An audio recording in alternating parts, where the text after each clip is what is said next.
Hey, it's your guy Tyrrell back with the interviews.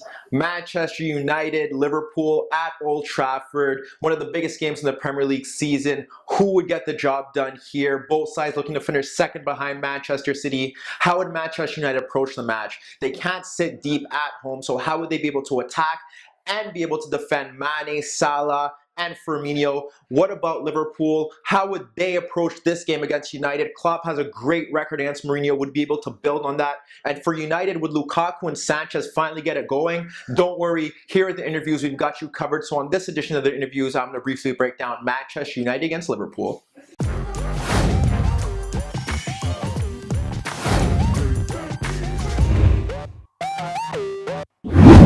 So Manchester United, Liverpool, big game in the Premier League. Mourinho against Klopp. Who would finish in second? Who would take that one step forward and look to finish behind Manchester City? And who would be stuck in that pack for the top four? Klopp obviously has the advantage over Mourinho when you look at history. But here, and we look at recent matches, Manchester United haven't fared too badly against Liverpool. Mourinho has found a way to stop them. It hasn't been pretty, but he's gotten the job done. You look at the times at Anfield last season, this season, they've sat deep, haven't really created many chances, and they relied on a bit of individual brilliance. We look at the night at Anfield, De Gea made some big saves last season.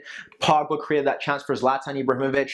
This season, they started out well, but then faded and dropped deeper and deeper, and Mourinho got a lot of criticism for that. But when you look at what Liverpool's done this season, you can't really knock them, and it'd be interesting to see how you'd approach the game at Old Trafford. So when we look at the board, we have Manchester United in the red, we have Liverpool in the blue. Three main talking points. First, we'll tell you the starting lineups. We look at Manchester United. It was more of a 4-2-3-1. You had Lukaku ahead of Alexis Sanchez. On the flanks, you had Rashford and Juan Mata. And when you look at midfield, you have McTominay and Nemanja Matic. When you look at Liverpool, 4-3-3 like we expected. Salah, Mane, Firmino up front. You look at the midfield, you have James Milner, Oxlade-Chamberlain, and Emre Can. So what are the three main talking points? The first one is how United attacked. Because we look at the last games that they played against Liverpool, there wasn't really attacking gusto. There was nothing really that United were doing. How did they really get past Liverpool's press? Well, what did they do? They stuck to what they did at Anfield last year. They didn't really try to play balls out of the back. They succumbed to Liverpool's pressing. Liverpool did press them and force them back, and they relied on De Gea punts and long balls over the top. And what led to their two goals? Long balls over the top. And when we look at the advantage here, obviously, we have Lukaku and Alexis Sanchez. Alexis was trying to help link play and provide support to him. We didn't see much of that because United sat off a lot. But you look at the advantage and you're just questioning. Obviously, Van Dijk probably wants to play on the left, but in this situation, why do you have Lukaku against Lovren and Van Dijk against Alexis Sanchez? Obviously, Van Dijk is superior to Lovren in aerial duels. Obviously, Lukaku is a big physical specimen. Why not switch it up? They didn't do that. Liverpool paid the price. You look at the first goal, Lovren can't cope with Lukaku, back to goal, nods the ball over, flicks it onto Rashford. Alexander-Arnold obviously retreats, but Rashford shows a bit of skill, cuts in on him, scores. We look at the second goal, he shows that he could use his brute strength to hold off Lovren, turns, he sees Juan Mata's run. Obviously, that didn't pay off, but Rashford was quick. He saw the moment, picked up the ball, fired it into the net. 2-0 United. And then you look at the other chance that United had, the main chance. It was started from Antonio Valencia, who rarely got forward, and we'll get to that in a second. Long ball over the top, diagonal to Alexis Sanchez. He picks out Mata in the box. Mata's overhead kick does not go in. Obviously, that was a great chance that Mata could have converted. He squandered it. But when you look at the chances that they created, 2 goals from 3 great opportunities isn't too shabby, and that's what United did, and that's how they got past Liverpool's pressing, because Liverpool did press them and try to squeeze them. United didn't have much of the ball. You didn't really see any long spells of possession. You didn't really see them try to bypass it with their passing. They kind of try to play long balls over the top, get over the press, rely on Lukaku to hold down the ball, chest it, link play with the teammates. Obviously, that didn't happen much, but they got 2 goals out of it, and that was key. Now we look, the second point is how did United cope with Liverpool? Well, what they did, they sat deeper. Obviously, they were more of a 4-4-2 without the ball, two banks of four. But what did they do that was so important? You look at Alexis Sanchez. He sat on Emre Can. Emre Can tried to move into these spaces here. Alexis followed him. Alexis was very disciplined. He ensured that Emre Can didn't get on the ball, didn't have time to dictate the tempo of the play, didn't have time to spread passes from flank to flank, and that was pivotal. Obviously, Lukaku then was responsible for pressing the front two, the back two, and that wasn't too much of an issue. The fullbacks were trying to get forward. Alexander-Arnold was trying to get forward. That didn't happen because Rashford was tracking his front. Robertson, who is very good in terms of the attacking phase and isn't too shabby on the defensive end, was trying to get forward. Juan Mata did a job. And then you have to look how United coped with the front three, because they've been scintillating this season. Their form has been unbelievable, scoring goals for fun, scoring goals at will. Well, what they did, they kept the back four very narrow. And what happened is that now you have a 4v3 advantage. Ashley Young was superb dealing with Mo Salah. That was key. When Salah tried to switch over to the right, Valencia did the same job onto him. What they didn't do was they didn't really vary their movement in that sense. So what would happen was that Valencia would be tight on Mane. You have Young tight on Salah, and that would leave 2v1 for Firmino. When Firmino dropped deep, tried to get on the ball, United were okay with that. When you moved into these zones here, you had McTominay, you had Matic sweeping up. They left their midfield duties. They swept up in that zone. You saw Mane try to drift into there. That didn't happen as well. The only time that United really looked in danger in the final third or around that box was when Oxlade-Chamberlain picked up the ball in central spaces.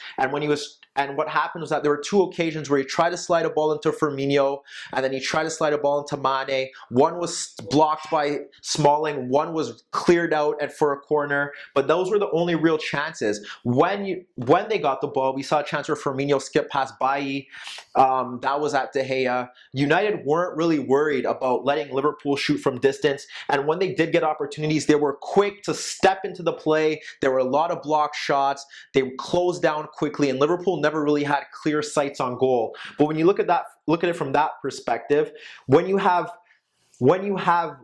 Firmino there, you have Chan marked out of the game. That meant Matic was able to follow Oxlade-Chamberlain, and then you had McTominay following Milner. So that, and sometimes they switch roles depending on where the play was going. So if they had to switch left and right, they did. But as you could see, they blocked off the midfield. They weren't able to really get on the ball. And if there was anything in these zones, Matic and McTominay were superb from a defensive aspect of breaking up play and sweeping up play. It was somewhat similar to what they did against Chelsea. Man marking in midfield, ensuring that those two sat deep and nothing could get spread through the lines.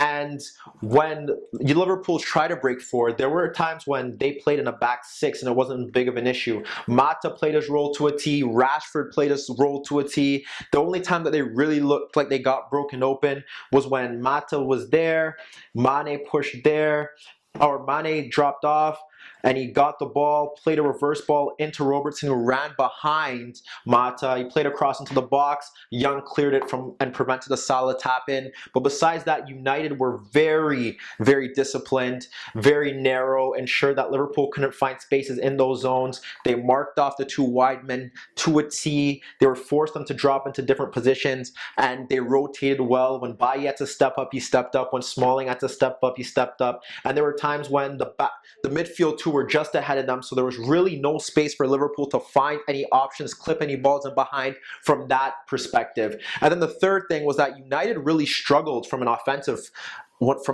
perspective throughout that, because Matic wasn't really doing much in that regard, playing balls forward. That wasn't happening, and United's counterattack was very poor. You look at the chance where Alexis Sanchez breaks, plays a poor pass to Lukaku. You look at the chance where Valencia gets to the box, he plays a reverse ball into the box. It's very poor. And then you look at how United made substitutions. Rashford came off, Fellaini came on. That pushed Alexis Sanchez to the left. Fellaini offered some options in terms of the counterattack, but he was cynically fouled by Lovren, and then he was dispossessed by Chan. That meant now that Alexis moved to the left, Fellaini sat on Chan, and basically the only spaces where Liverpool really offered much of a threat were on set pieces when Van Dijk missed some quality chances in the box. He had the aerial advantage over Smalling. And then wide areas, and they couldn't get enough crosses in because the wide players were very disciplined. And the only opportunity from the goal was when Mane moved out and McTominay pushed over to cover him, and what happened is that he beat him for pace. Bailly did not deal with the cross well, it beat De Gea, but besides that, they never really forced De Gea into any big saves. They took a lot of shots from distance. United closed them down well. You look at the shape, United stifled their attack, pressed them in midfield, and United beat their press with long balls over the top. They were direct, and when you look at it, although Mourinho's side didn't play well, this is another case for him being the best big game, arguably the best big game manager ever, because he finds ways to get the job done. He nullifies the opponents. It may be reactive, it may not be pretty, but he gets it done. Liverpool's attack has been scintillating this season, and they had no options for United, and that's because over the past few seasons, Liverpool have struggled to break down teams. Mourinho identified that, sat narrow, ensured that they had to break them down, and they couldn't do it. They couldn't deal with the man-to-man marking. They couldn't vary their movement and pull away from the narrow back line, and on the day, Manchester United proved why. In these situations, in these big games, Jose Mourinho still is superior to most, whereas Liverpool, they can obviously take something from this. They reacted well in the second half, but it wasn't enough for all that possession. They didn't create enough chances, and they'll have to look forward to next week and go again and try and get another result, because United now sit ahead of them by 5 points. And with that being said, it looks like they are the favorites to finish second. But let me know what you guys think. Meet me in the comments below. Don't forget I upload videos every day, and don't forget to subscribe to my channel. And that was your daily dose of the interviews.